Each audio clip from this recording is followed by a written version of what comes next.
Alice world എന്ന എൻ്റെ YouTube ചാനലിലേക്ക് എല്ലാവർക്കും സ്വാഗതം.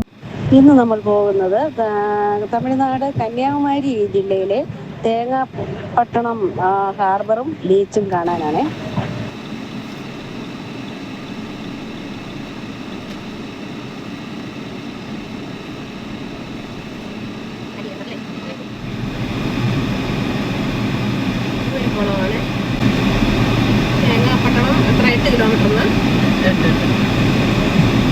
ഇത് തേങ്ങാപട്ടണം ബീച്ചാണ്.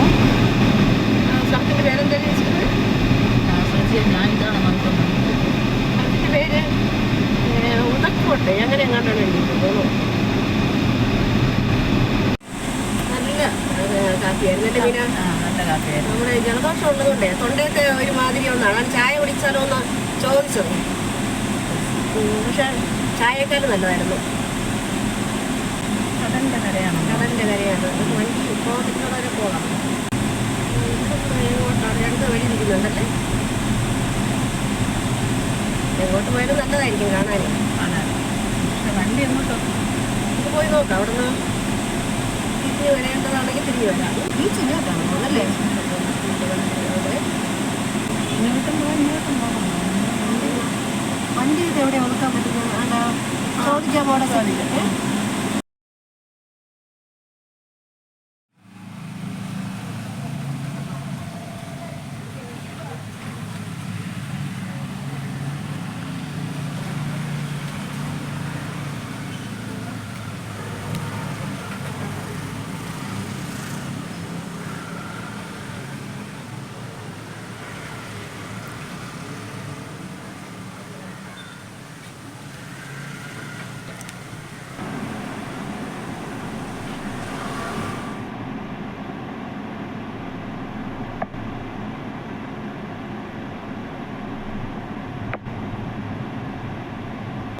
ഇത് ഇവിടെ അവിടെ പാസ് എടുക്കണം. നമുക്ക് 50 രൂപയുടെ പാസ്സാണ്. പാസ് ചാർജ് 50 രൂപ. അപ്പോൾ അദ്ദേഹം പറഞ്ഞത് വണ്ടി അങ്ങോട്ട് പാർക്ക് ചെയ്തിട്ടിട്ട് അവിടെ ഈ ഇടത് ഭാഗത്തോട്ടൊക്കെ തിരിഞ്ഞു കഴിഞ്ഞാലേ അതിലങ്ങോട്ട് പോയി, അതാണ് ഹാർബർ എന്ന് പറയുന്നത്, ബീച്ച് എന്ന് പറയുന്നത്. പിന്നെ അവിടെ നിന്ന് വലത്തോട്ട് പോയി കഴിഞ്ഞാൽ ഹാർബറാണ്. ഈ മത്സ്യമൊക്കെ മീനൊക്കെ കൊണ്ടുവന്നിട്ട് അവർ മത്സ്യം കുടിക്കുന്നില്ല. അത് നമുക്ക് വേണമെങ്കിലും വാങ്ങിക്കാം. പിന്നെ ഇപ്പോൾ ഉണ്ടോയെന്ന് അറിഞ്ഞൂടാ. ഇത് സമയം രാവിലെയൊക്കെയാണ്. ഇപ്പോൾ ഉണ്ടോയെന്ന് അറിയില്ല. വാങ്ങാനാണെങ്കിൽ പറഞ്ഞത് കണ്ടാൽ മതിയെന്ന് പറഞ്ഞു. എന്തെങ്കിലും ഒന്ന് കാണുക എന്നുള്ളത് ഉണ്ടെന്ന് പറഞ്ഞു. പിന്നെ 2 പാലം ഉണ്ടെന്ന് പറഞ്ഞിട്ട് അദ്ദേഹം അത് ഒന്ന് കയറി അതൊക്കെ കണ്ടാൽ നമുക്ക് ഫോട്ടോ എടുക്കുകയോ ഒന്ന് വീഡിയോ എടുക്കുകയൊക്കെ ചെയ്യാമെന്നൊക്കെ പറഞ്ഞിട്ട് കാണാൻ വണ്ടിയൊക്കെ ഇട്ടേക്കുന്നതിൻ്റെ അടുത്തിടാം അല്ലേ? ഇങ്ങോട്ട് കയറിയാലാണ് അത് ഹാർബർ ബീച്ചിൽ പോകുന്നത്.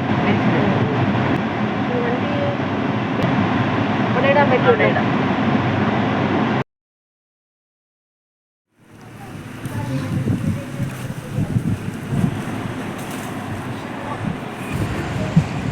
ഇത് തേങ്ങാപട്ടണം ബീച്ചാണ്. മാർത്താണ്ഡത്ത് നിന്നും മാർത്താണ്ഡം വെട്ടുമണി ജംഗ്ഷനിൽ നിന്നും റൈറ്റ് തിരിഞ്ഞ് ഒരു 10-12 കിലോമീറ്റർ ഏകദേശം യാത്ര ചെയ്യേണ്ടി വരും.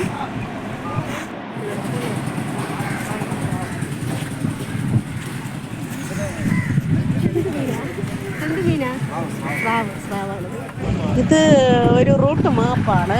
അത് കടലിൽ പോകുന്നവർക്കായിട്ടുള്ളതാണെന്ന് തോന്നുന്നു. ഇത് വല നിവർത്തി നല്ല ഭംഗിയായിട്ട് മടക്കിയൊക്കെ ചുറ്റിയൊക്കെ എടുക്കുന്നതാണ്. നെക്സ്റ്റ് ഡേയിൽ അവർക്ക് കടലിൽ പോകുമ്പോൾ ഉപയോഗിക്കാനായിട്ടുള്ളത്. അതോടൊപ്പം തന്നെ അറബിക്കടലിലാണ് അറബിക്കടലിൻ്റെ തീരത്താണ് ഈ തേങ്ങാപട്ടണം ബീച്ചും ഹാർബറും എല്ലാം വരുന്നത്.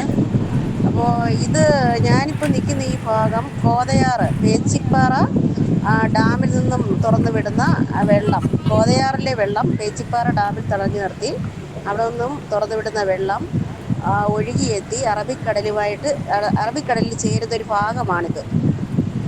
ആ ഭാഗം കടൽ വേർതിരിച്ചിട്ടുണ്ട്. അതായത് പുൽമുട്ടിയെല്ലാം വിട്ട് അവിടെ നല്ല രീതിയിലൊരു നിർമ്മാണ പ്രവർത്തനം നടക്കുന്നുണ്ട്.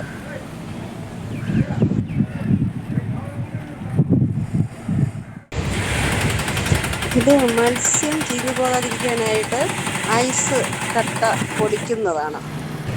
ഇത് കടൽ തീരത്ത് തന്നെയുള്ള വളരെ മനോഹരമായ നല്ല ഭംഗിയുള്ളൊരു പള്ളിയാണ്. സെൻറ്റ് ലോറൻസ് ചർച്ച് എന്നാണ് ഇതിൻ്റെ പേരെന്ന് അടുത്ത് സമീപവാസികൾ പറഞ്ഞു. ഞാൻ ഒന്നും ചർച്ച അടുത്തുണ്ടെന്നൊന്നും കരുതിയില്ല, മെഴുകുതിരിയൊന്നും വാങ്ങിയില്ലായിരുന്നു. പക്ഷേ എൻ്റെ കയ്യിലുള്ള ചെറിയ ഒരു കാണിക്ക ഞാൻ കാണിക്ക വഞ്ചിയിൽ സമർപ്പിച്ച് പ്രാർത്ഥിച്ചു.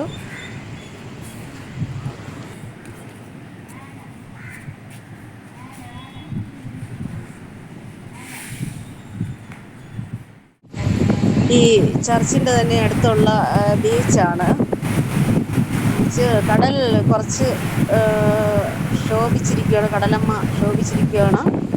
അതുകൊണ്ട് അങ്ങോട്ട് ഇറങ്ങണ്ട എന്നുള്ള നിർദ്ദേശം സമീപവാസികൾ പറഞ്ഞതുകൊണ്ട് ഞങ്ങൾ അങ്ങോട്ട് ഇറങ്ങിയൊന്നുമില്ല.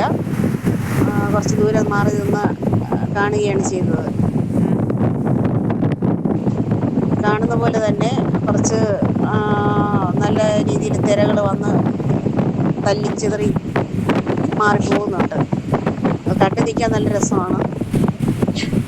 ധാരാളം ആൾക്കാർ വരുന്നുണ്ട് കാണാനൊക്കെ ആയിട്ട്.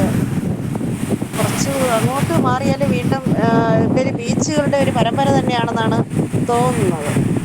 എങ്ങോട്ട് തിരിഞ്ഞാലും ഇതുപോലെ പുൽമുട്ടികളിലിട്ട് തടഞ്ഞു നിർത്തിയ ഭാഗങ്ങളും അതിനോട് ചേർന്ന് ശാന്തമായ രീതിയിൽ തിരമാലകൾ വന്ന് കയറി കടൽ തീരത്ത് വന്ന് മുട്ടി ഇടിഞ്ഞു പോകുന്നത് കാണാം.